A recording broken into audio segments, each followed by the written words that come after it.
about to try the pumpkin spice iced latte. Got my Jamaican food and feeling pretty good for today. So I'll give you my little review on what's going on. So far so good.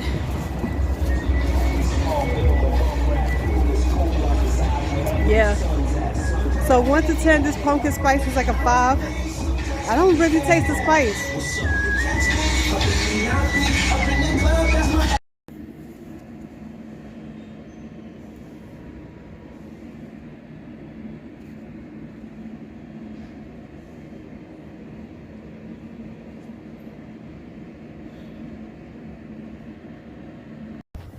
Hey, yeah. So 3 hours later, and I'm finally out the doctor's office, and you won't believe what the fuck just happened to me.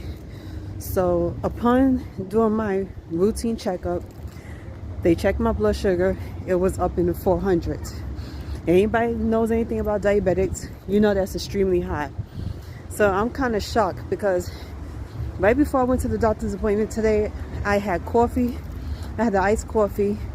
I had Jamaican food and all that, and plus I took a beet shot. All that raised my blood sugar up without even knowing. Then on top of that, they wanted to keep me for 3 hours until my blood sugar went down at least by half. That was one of the roughest shit ever, and I did not like that because it's like I had so much to do, and now I have to do these errands tomorrow. I have a lot of things I need to put in place, and I just got in touch with my pharmacy, and there's a big chance that I might have to switch pharmacies because they don't like to I don't know, they give me a hard time about medications, and these are the things that's very important that I need, so I cannot be denied. But we're gonna get everything updated by next month, and hopefully, she said if everything is good, I don't need to go back until November. But if my blood sugar don't go down and stay down, I'm gonna have to go back. And she talked about at least by a couple of days. So, hey. Okay, well, I got the medication now. I'm off to get my dinner for tonight. Yo, I am so upset. Like, low key, I'm kind of disappointed in what I ate today and that it brought my sugar up, and I regret buying it. But that's the last time I'm buying Jamaican food. And the funny thing is, I have not had Jamaican food in a long ass time. And we're talking about last year around Thanksgiving. Like, as y'all can see, I had made 2 different plates of food, like 2 different meals, and I'm surprised while I was making them, like eating this thing, it didn't bring my sugar up then. Y'all want to know how crazy this shit is? If you follow my vlogs, you see how much shit I was eating. I fell off my diet twice, and then I was like, yo, out of all the foods I was eating that was really horrible, all the drinks I was drinking, this is the only food that managed to bring my blood sugar up to 400. Not the soul food, not the juices, not the coffees, Jamaican food. Can you believe that bullshit? So I eat maybe 50% of my food and my blood sugar goes up. And then I tried a pumpkin spice latte. That was shit. It was not it. I don't know what everybody was tasting, but it wasn't it. But yeah, that was kind of crazy. Oh, never again.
I'm back home now. I'm feeling a lot better now. I no longer feel dizzy or in any type of weird feeling.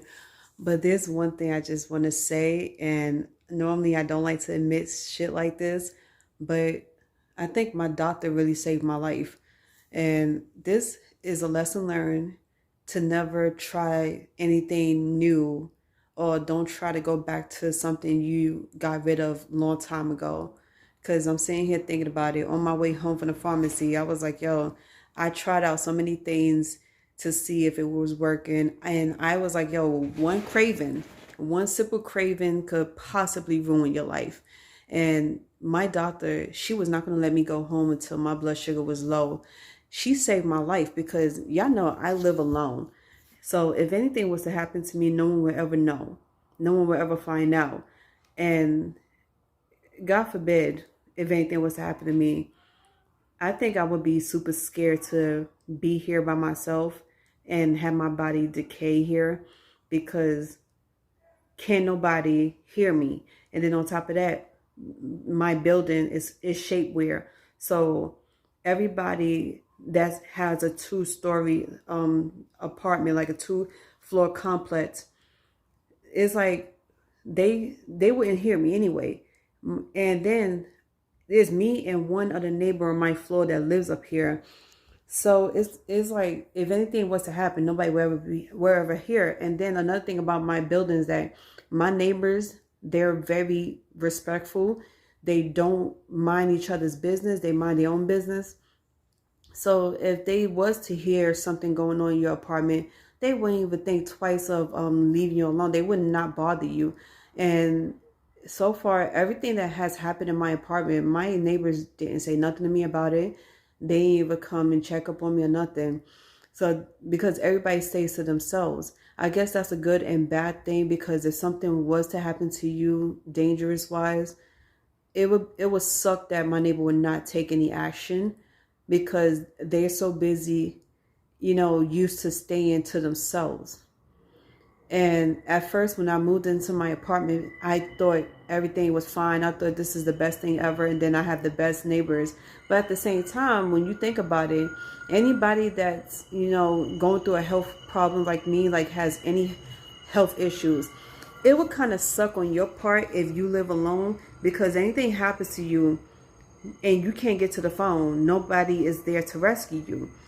Then I was sitting here thinking about, well, maybe I should have somebody come over here and either live with me or check up on me every now and then, because my doctor was saying the same thing, because she knows I live alone.